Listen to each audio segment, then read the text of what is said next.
প্রধান উপদেষ্টার কর্মপরিকল্পনা অনুযায়ী প্রায় ১ লাখ জনশক্তি জাপানে নিয়ে আসতে কাজ শুরু করেছেন বলে জানিয়েছেন দেশটিতে নিযুক্ত বাংলাদেশের রাষ্ট্রদূত দাউদ আলী।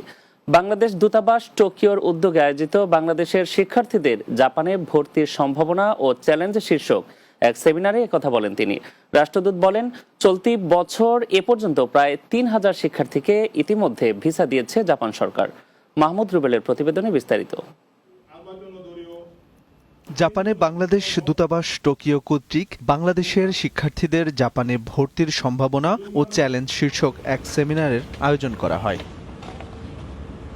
জাপানে নিযুক্ত বাংলাদেশের রাষ্ট্রদূত দাউদ আলীর সভাপতিত্বে দূতাবাস মিলনায়তনে এ আয়োজন করা হয়। সেমিনারে প্রায় ৪০টিরও বেশি ল্যাঙ্গুয়েজ স্কুলের পরিচালক অংশ নেন। সেমিনারে রাষ্ট্রদূত জানান, বাংলাদেশ সরকারের কর্মপরিকল্পনা বাস্তবায়নে ইতোমধ্যেই দূতাবাস জাপানের বিভিন্ন অঞ্চলে কাজ করছেন।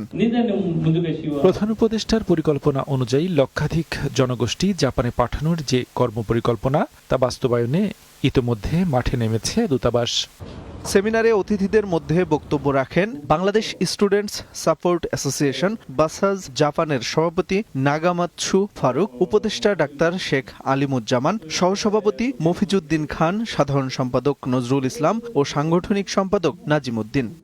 জাপানের টোকিওর 40টা স্কুলকে আমরা ইনভাইট করেছি।